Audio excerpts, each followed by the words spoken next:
Okay, we now have the push buttons and its assembly outside of the Catalan. So here's our Catalan case. It's very dirty, will need to be cleaned. We're going to clean and polish this. Now if you look down this profile here, you can see some of the warpage that has occurred over the years. You can kind of see that on that profile. It's not horrible, but it is noticeable to a small degree. Not everything can be perfect in life, and the fact that this remote's lasted this long is very impressive. These are ultra rare. I only know of what 1, 2, 3. This is the fourth extended control. Just this assembly that I know about. There's two on the East Coast, or excuse me, there's two on the West Coast, and there's two here in the Midwest. So those are the only ones I know about. Very, very rare option that very few owners ever opted for. So you can kind of get an idea here. This part was unexposed when it originally sat in a book for all those years since purchased. It would sit like this. So this top portion never received any dust or dirt or any UV light or anything, so you can kind of see the brilliance and what it'll look like when it's all cleaned up. We're going to be very careful with this. Now there's two cracks, one right here and then one on the other side.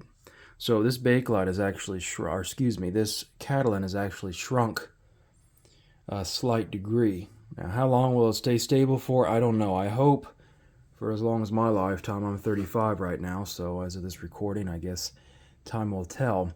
Although I have a friend who has a same example for a 1940 501H, so it's another 500 line machine, and he had the same issue. The Catalan somewhat shrank on his, and he actually had to machine down the metal plate that goes on the back. Anyhow, we're going to clean that, and in our next segment, we're going to show everything all cleaned up, reassembled, and ready to go. We just wanted to show this rare opportunity here. So this is our left bank of push buttons. You can see we have all of our connections here. These are spring loaded. You can see the springs here. A lot of them are dirty. They'll need to be cleaned and lubricated. And we have the same thing here on the right bank. And then our pilot lamp sits up here. Now up a ways here, right here we have the extended control backing. Now this is very fragile, so I'm not going to pick it up at the moment, but this is the original felt. This says extended control station model ESM, Capehart Division, Farnsworth Television Radio Corp. So Farnsworth owned Capehart by 1938. They bought Capehart, which was in severe debt at the time, starting in 1937. So by 38, Farnsworth purchased the company, and they moved their own production by 1941 for the radio tuners, which we have the 500 tuner right there, as well as the Series K and M amplifiers.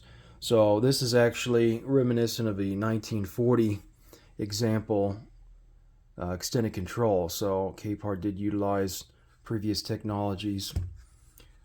Farnsworth did, before they purchased Capehart, and even afterward, they still allowed Capehart to produce and create machines the way they did up until about 1941. So anyhow, if all that makes sense, we have the original original ribbon cable. It's in really good shape too.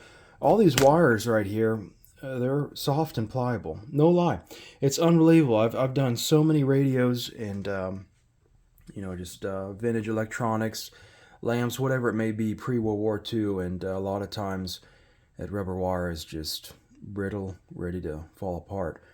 Very, very fortunate in this instance. Once again, this machine sat in storage, first in a garage from the year 1952 all the way until 2021. And I was moved to a storage facility, I think right around 2017 or so.